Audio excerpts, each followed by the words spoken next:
One, so we will get going. My name is Brendan Howe. For those of you that don't know me, I'm the CEO and owner of Techify. I'm happy to be joined by Mr. Jermaine Clark, who is our Director of Intelligent Technology Consulting. Thanks Happy for to be here. It's great to have you. So Jermaine, I'm pretty excited about this. This is the launch of what we're going to call Hot Tech Takes.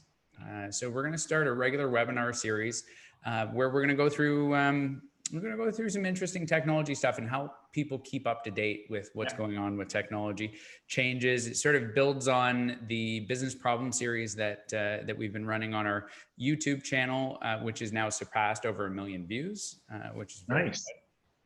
Yeah.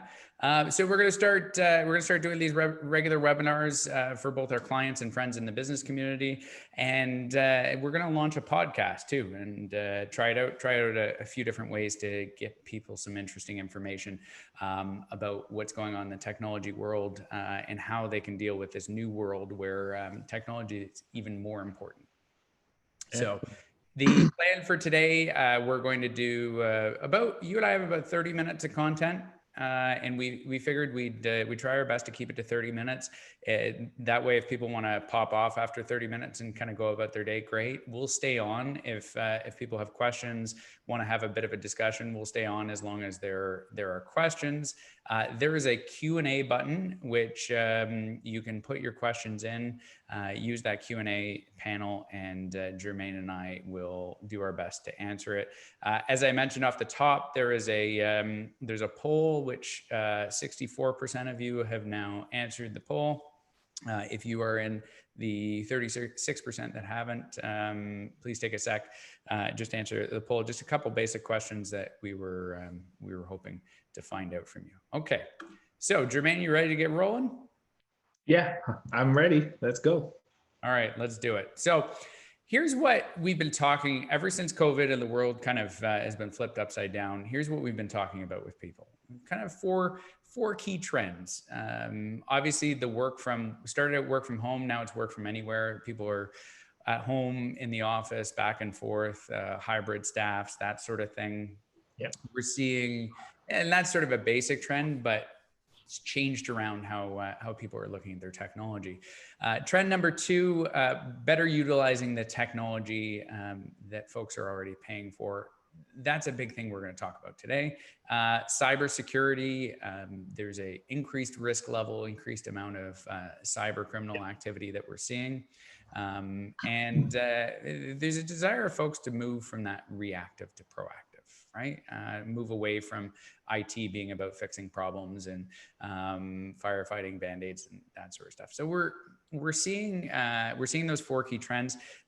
Excuse me. Today we're going to pull back the curtain, so to speak, on better utilizing the technology that we're already paying for, right? We all pay for these monthly licenses, whether it's Microsoft, Adobe, other software. Yeah. And the feedback we get from a lot of folks is they're starting to feel like, hey, we're paying a lot on a monthly basis for our technology, but we're not getting more out of it. And we feel like we keep on paying more, but we're not necessarily getting more out of it. And they want to focus on how to get more out of their technology. So that's what we're gonna go into today. So let's keep rolling here. So the first, the key question that we're going to answer today is, why improve how you use technology? Like, what's the purpose of it? And to us, it's very much productivity focused. And a lot of people, you invest in technology because you want to deliver on that promise of better productivity, better output for your team. So I thought to set the stage, we could have a look at a little bit of research. So Microsoft commissioned Forrester to do some research on the impact of Microsoft 365, and it came back with some interesting findings. So I wanted to go through a couple of them here. So one of the findings was first-line workers save on average 140 minutes per week when they have better tools and information to use. 140, so that's over 2 hours a week. People are saving with better tools and information. Information workers, which I believe a lot of us are that are on the webinar today. Save about 104 minutes, a little bit less than 2 hours each week with improved online meetings. Yep. Secure remote access. The being able to access things, access systems and data effectively can save 24 minutes per day. So a lot of time.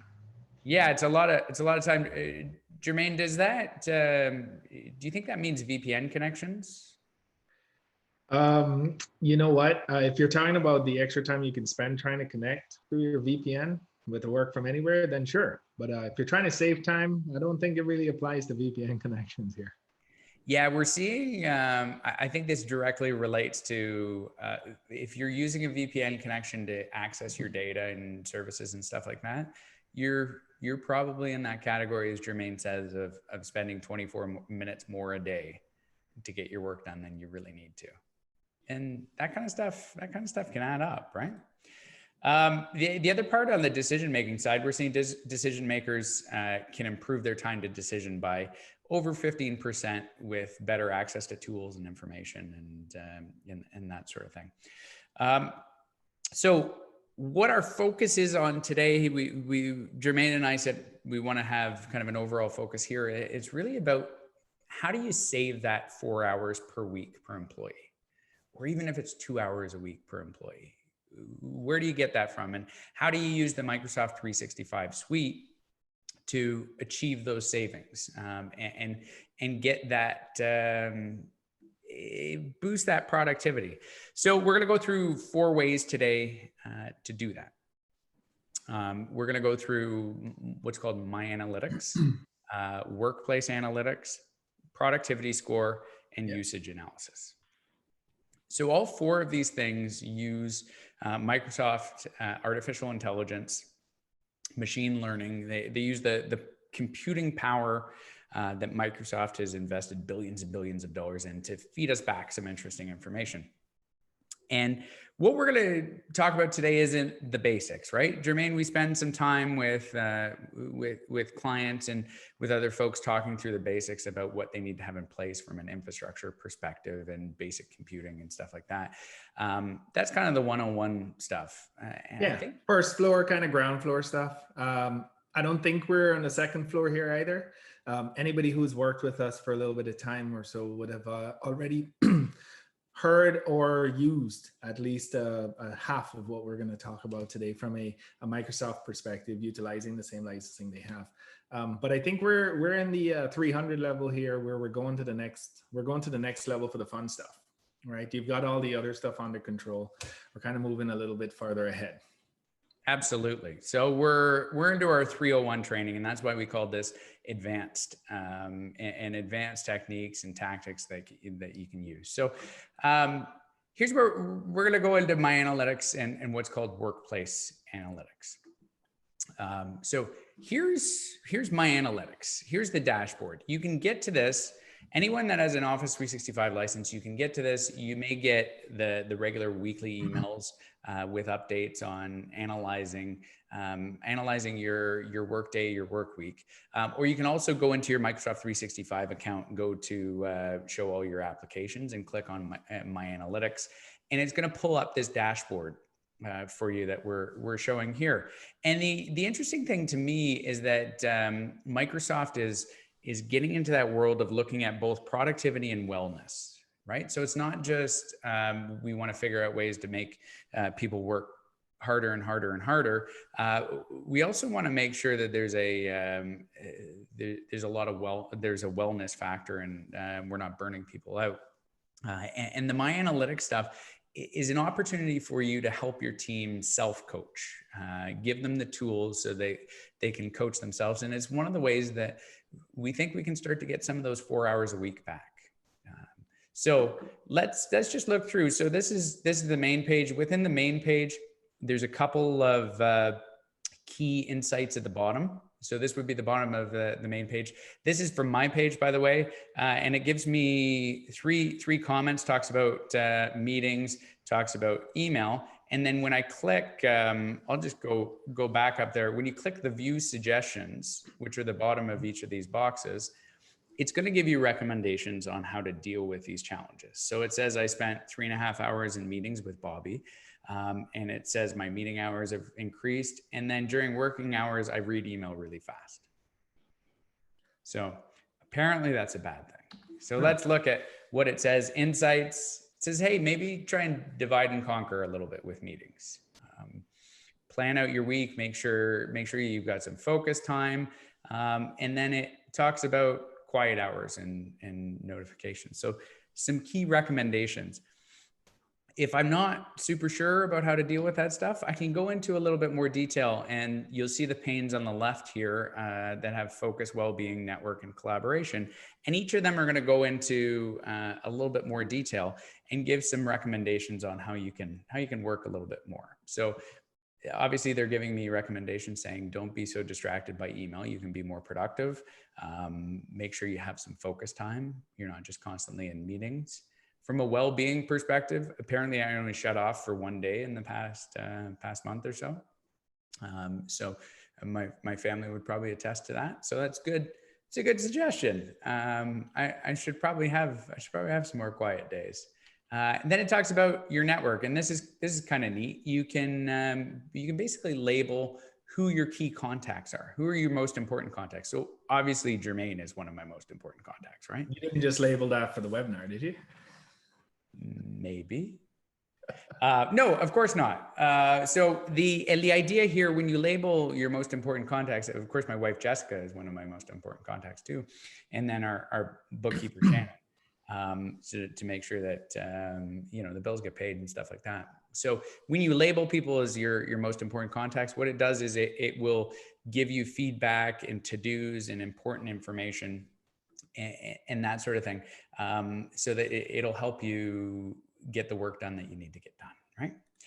And then on the collaboration side, there's some interesting stuff, some interesting self-analysis about meeting habits. It'll tell you if you're emailing a lot in meetings, whether you have a high level of attendance, whether you're meeting on Teams, if you're overlapping, all that stuff. It's pretty neat. Yeah, I don't think you save time by reading the emails during the meetings. No, too much overlap there. Lack of focus. So the other part about this My Analytics is you can turn on something called Insights. This is a screen grab of my Outlook. You see on the right here, there's a Insights pane that shows up, and this is where it uses that AI power, and it pulls out, hey, here's some tasks, here's some things that you need to do for meetings coming up, here's a document that you haven't looked at, and it pulls some interesting information just to help you be more productive. So I thought that was pretty cool. Now, the My Analytics piece is all focused on sort of a self-coaching type of thing. And there's various levels of privacy in place. So it's only available to the person whose account. So like Jermaine can't look at My Analytics.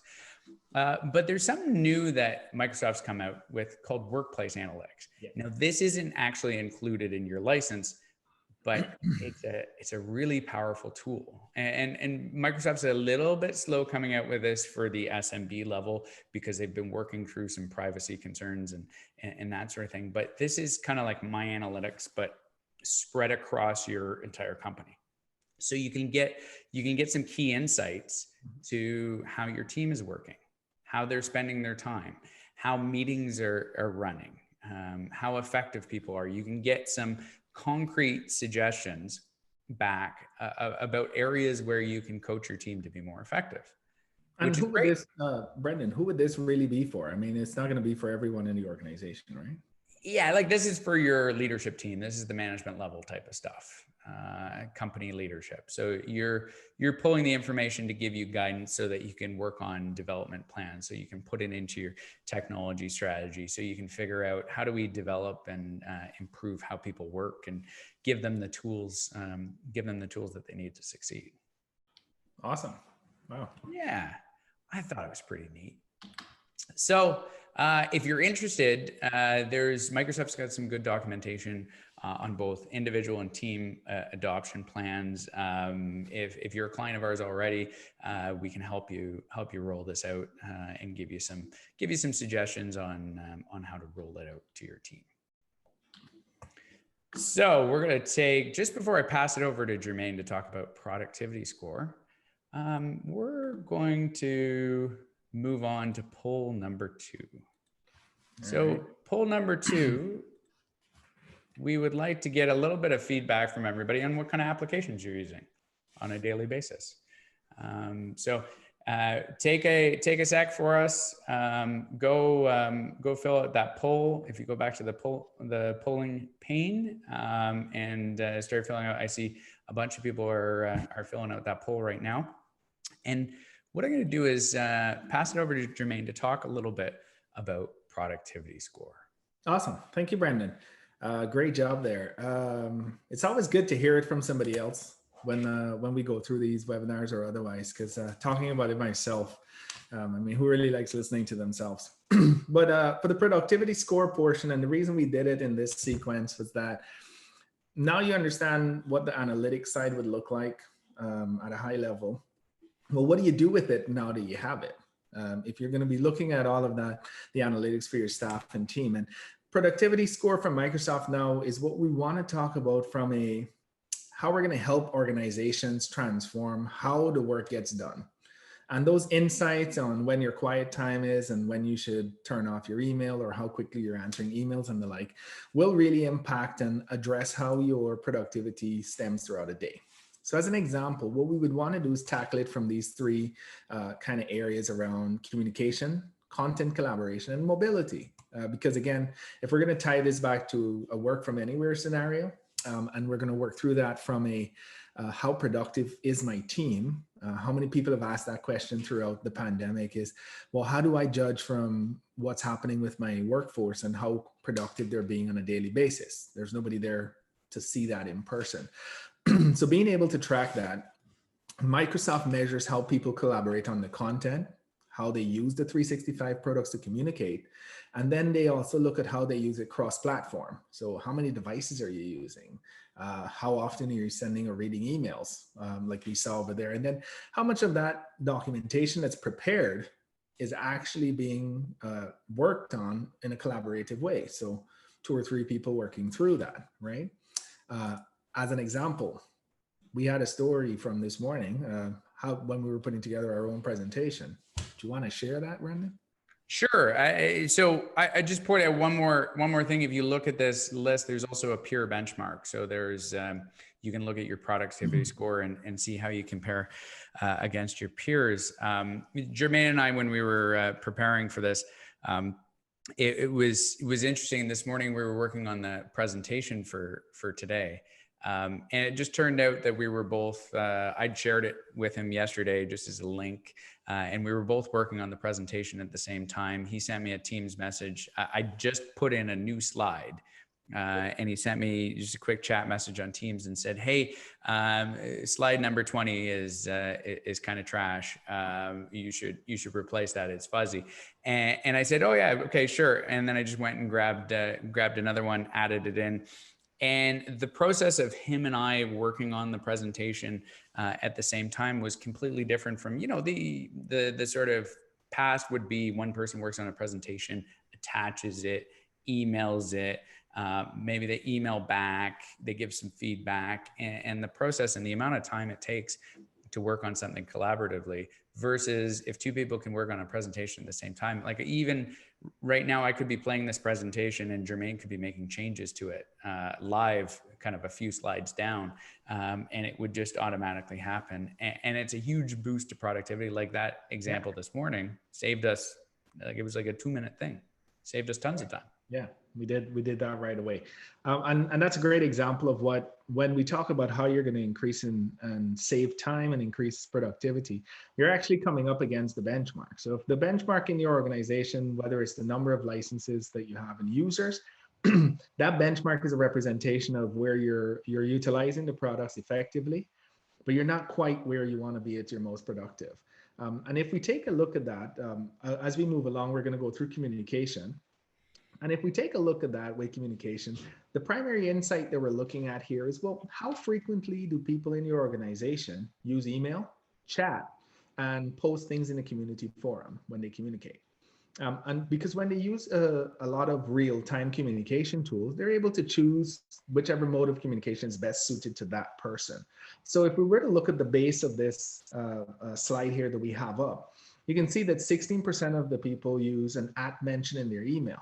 And here's a cute creative tip that I like. If you know the people that you want to add a task to in an email, you put the @ mention sign in the email and you add that person's address in the email. Their name pops up in the email, but it also adds their email address to the list of persons on that email.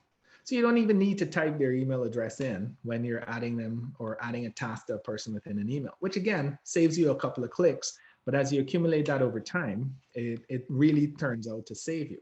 So as we go along, in the next slide, we're going to see that people in the organization, as an example, if I were to look at, say, line 1, where it says, I've got one person that spent 15 days sending email and days used in Teams 10. And then I've got someone on line 6 where they've spent 21 days sending email, 21 days sending Teams chats, and 20 days using Teams for calling. Now, if I were to think about that, that person is our primary coordinator within our organization. That person is communicating with everyone internally. They're communicating with everyone externally at our client level, and they're communicating with our team. And then, of course, they're joining the meetings and the calls. So from a productivity standpoint, that person is actually doing exactly what we would like to see our coordinator doing. Whereas from the first line, the person that's there is our inside sales specialist, and that person only speaks to clients via utilizing their emails and or the calling service that they utilize. So from that perspective, they're not involved in a whole lot of emails or calls to our clients, right? So then they're definitely doing what they're supposed to be doing. And that's a really great way to draw a comparison as to, well, are the things that this person's supposed to be doing in their job being effectively met? So now if we flip over the switch and we say, well, okay, we just had a nice story about content collaboration, but realistically, what does that mean? How is that defined? So if we were to think about it as a person in your organization who creates, reads, and or edits, shares, or renames a document within your environment, then it becomes pretty clear what content collaboration would be. So as an example, if we were to look, and the little gray arrows in the middle there are benchmarks. So if we were to take a look at that and say, well, within our organization, 56 of our people or percentage of our people are using collaboration with online office files. So our environment's primarily SharePoint. So people are going to be utilizing their files there, which means that they're reading a number of documents, creating documents as well at the same rate, and collaborating or working together with people on that. So now we've taken, it can be 2 people, 3 people, or 10 people, but 56% of people fall within that category right now of how we're doing all 3 of those things effectively. Time saving throughout. So if we go and we take a look at a quick example on that, again, I'm going to use line 1. And in line 1, Vanessa's got a lot of documents that she reads. She authors a lot of documents and she works on files, collaborated on 12 files, which is nice. That's great. However, let's take one of our coordinators as a second example. If I were to look at Kyle in line 2, Kyle does all the same things that Vanessa does, but he spends less time reading documents and authoring documents, but he spends a lot of time collaborating on files, which means that he's doing a lot of shared work, which is coordinator related duties for us.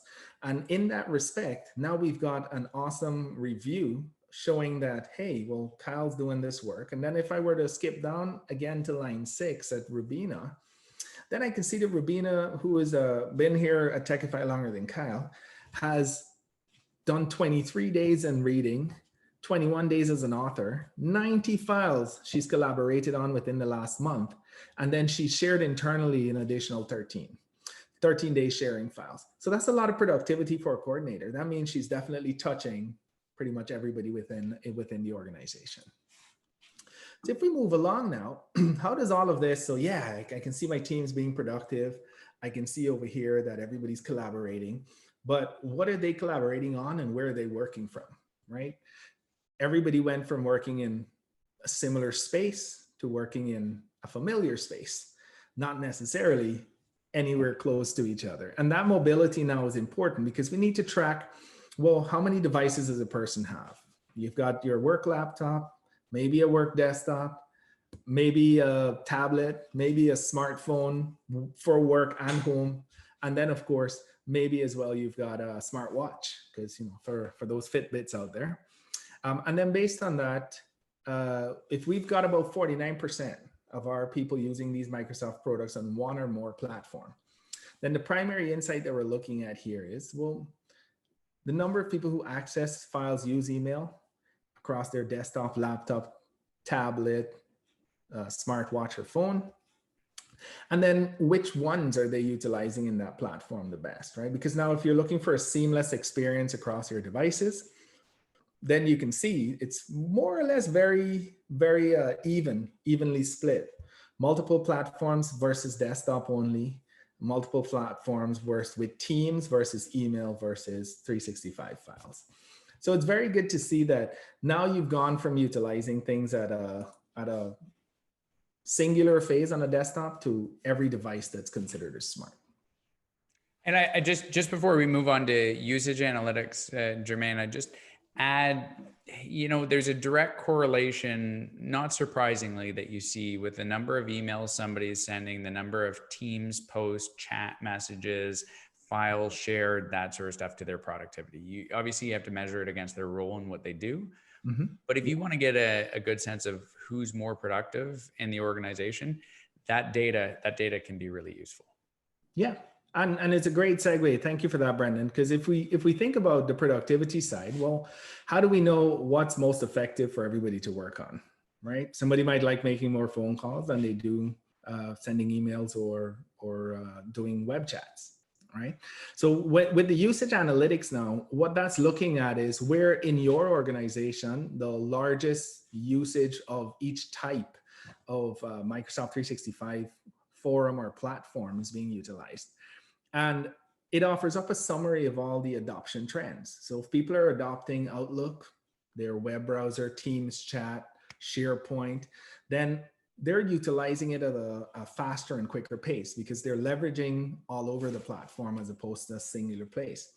And then under usage, you can drill down and view into the volume of active users that you have and key activities that they're looking at.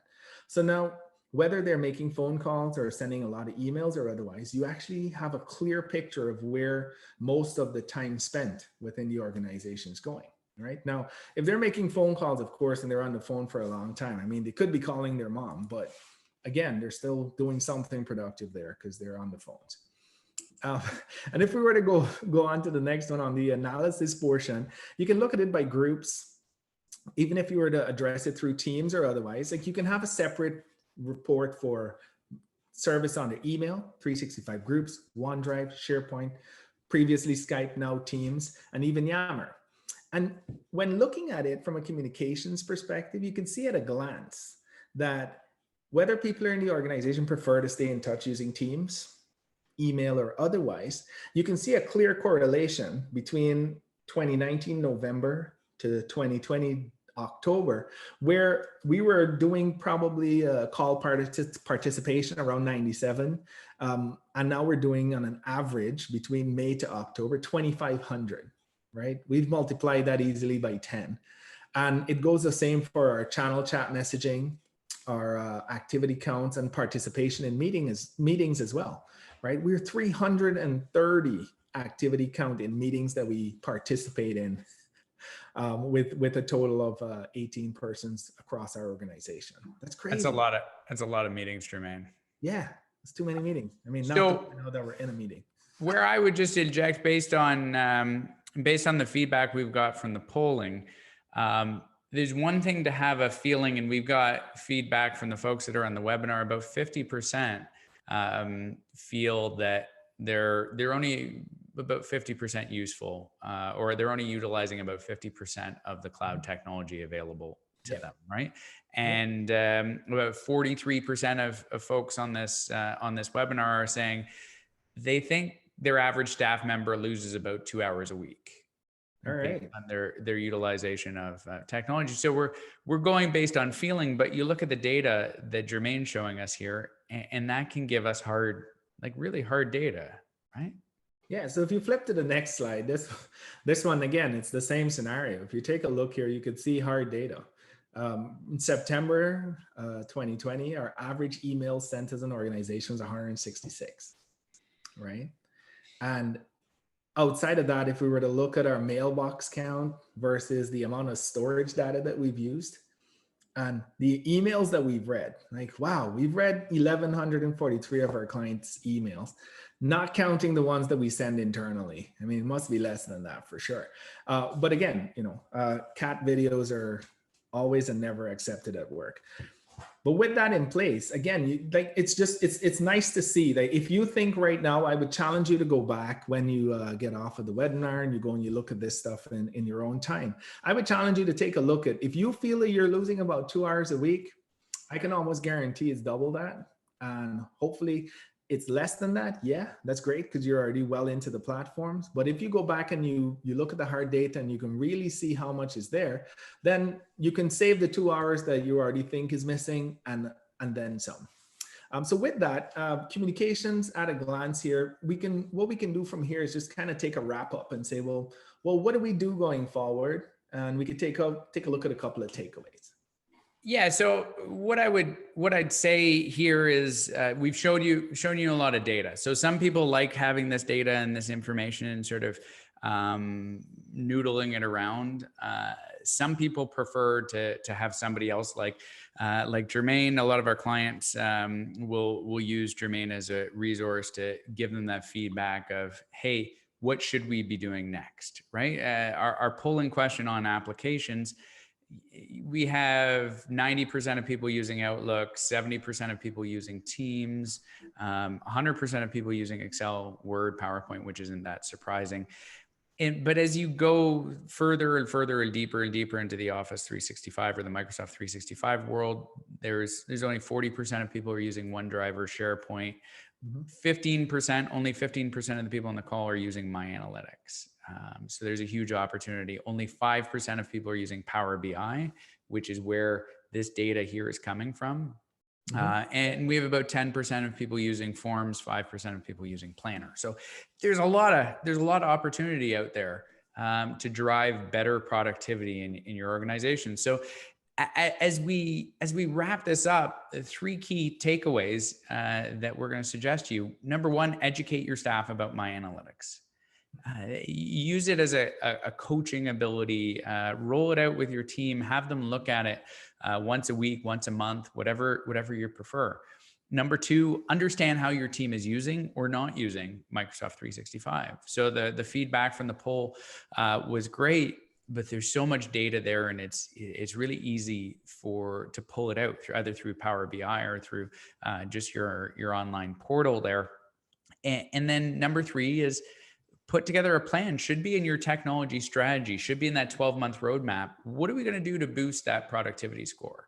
How are we going to take the best practices that Microsoft's feeding back to us with these AI tools, and how are we going to use machine learning to boost our productivity? Because we're now in a world that, there's lots of people that are suffering from lower revenues, tighter margins, more challenges around productivity. And there are these great tools that we're already paying for that are right there to be utilized. So pretty close to half an hour, Jermaine. Thank you. You've done a great job. I think we have one more poll that we're going to just pop up just to get a little feedback from people. And then we're happy to stick around and answer any questions. If you do have a question, please pop it into the Q&A, the Q&A pane there. And I'm just going to put up a feedback poll here. Be great. There's 2 questions. Be great to get your feedback and to hear if anybody wants some more information from us on any of this stuff. We're happy to reach out and go through it in a little bit more detail.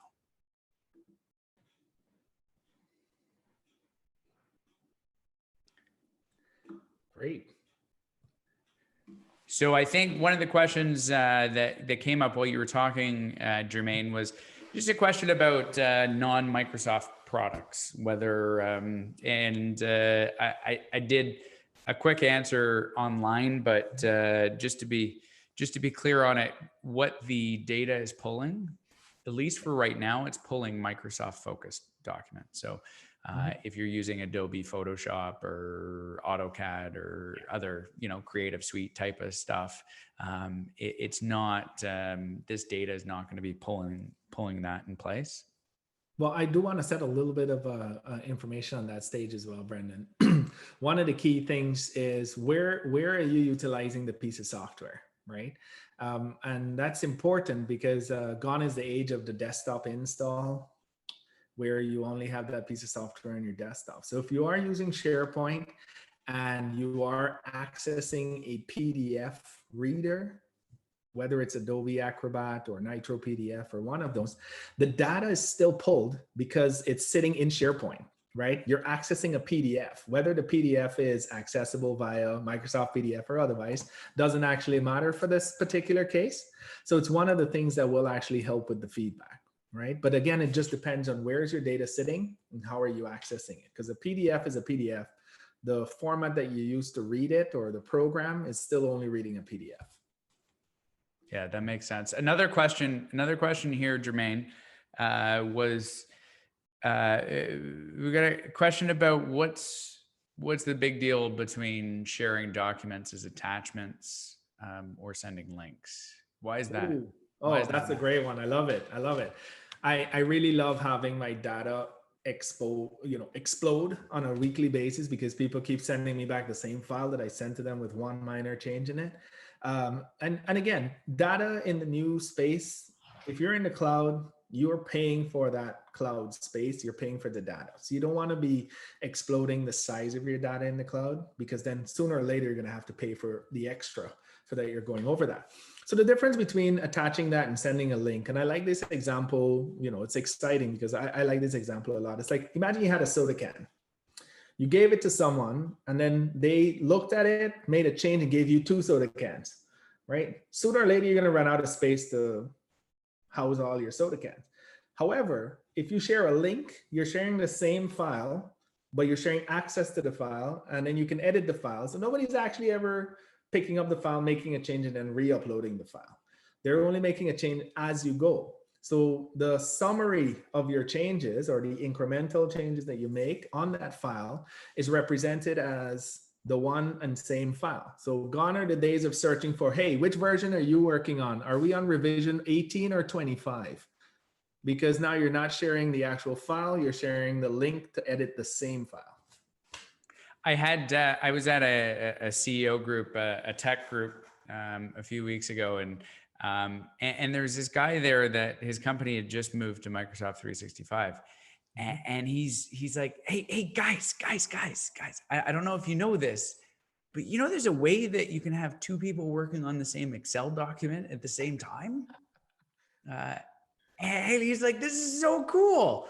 And it was funny. And I came back and I got on one of our morning huddles and said to our team, listen, guys, we got to remember not everybody knows this stuff and is keeping track as closely as we are. Right? Yeah. Jermaine, you and I live this stuff. We're trying different things every day. We're kind of adding and we're doing training on Microsoft stuff, but it's our business, is our passion, right? But there's lots of other people that are engineers or architects or they're nonprofits or they're lawyers or accountants or whatever, and their passion and their time is their business and their organization, what they're doing. So we want to make sure we make it easier for everyone, and it's not uncommon.